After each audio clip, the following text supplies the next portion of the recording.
नमस्कार मंडळी, दिवाळी स्पेशल या सिरीजमध्ये आज मी तुमच्यासाठी घेऊन आलेली आहे भरपूर लेयर असलेली तसेच परफेक्ट गोड आणि खुसखुशीत शंकरपाळीची रेसिपी।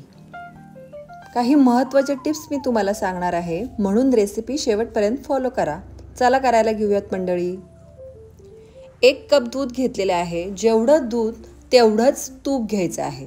आता तूप घेताना काय लक्षात ठेवायचं तर ते वितळलेलं नाही, तर जसं डब्यामध्ये येतं तसंच त्या कपमध्ये ओतायचं आहे आणि तेच माप धरायचं। त्यानंतर 1.5 वाटी मी दाबून पिठी साखर घेतलेली आहे। दूध गरम असल्यामुळे पिठी साखर छान विरघळून झालेली आहे। आता मी हे मिश्रण परातीत गार करण्यासाठी ठेवणार आहे। जोपर्यंत ते गार होते तोपर्यंत आपण मैदा चाळून घेऊयात। आता महत्त्वाची स्टेप, परातीमधलं मिश्रण थोडंसं हलकंसं गरम असतानाच यामध्ये आपल्याला मैदा घालून घ्यायचा आहे। जेवढा बसेल तेवढा हळूहळू त्यामध्ये मैदा घालायचा आहे। इथे घाई करू नका, इथे घाई केल्याने एकसारखी चव लागत नाही शंकरपाळ्याची, म्हणून हळूहळू मैदा घालायचा। थोडंसं मी त्याच्यामध्ये वेलची पूड घातलेली आहे आणि थोडंसं मीठ। शंकरपाळीचं पीठ मळताना लक्षात काय ठेवायचं की जेवढा मावेल तेवढाच मैदा घालायचा आहे। आता माप एवढं दिले म्हणून तेवढा मैदा त्यामध्ये घालायचं नाहीये। तुम्ही चाखून बघू शकता शंकरपाळीचं पीठ।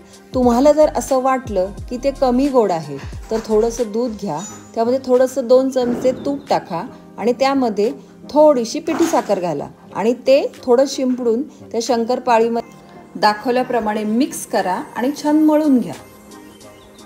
आता दुसरी महत्त्वाची टीप, एकदा पीठ मळून झाले की 10 मिनिटं रेस्टिंग पिरियडवरती ठेवायचं, कारण ह्यामध्ये आपण तूप घातलेलं आहे।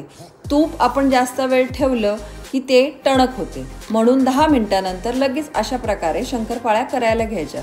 शंकरपाळ्या थोड्या जाडसर ठेवाव्यात म्हणजे त्यांना छान लेयर सुटतात। शंकरपाळ्या लाटून झालेल्या आहे तोपर्यंत मी दुसऱ्या बाजूला गॅसवरती तूप तापायला ठेवून दिलेले आहे।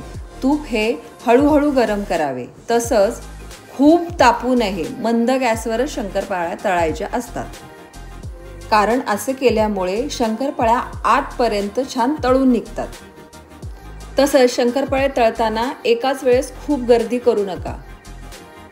लक्षात ठेवा, शंकरपाळी तळताना नेहमी हलवत राहा आणि एकसारखा गुलाबी रंग आला की मग काढाव्यात, त्यांना जास्त काळपट करू नये।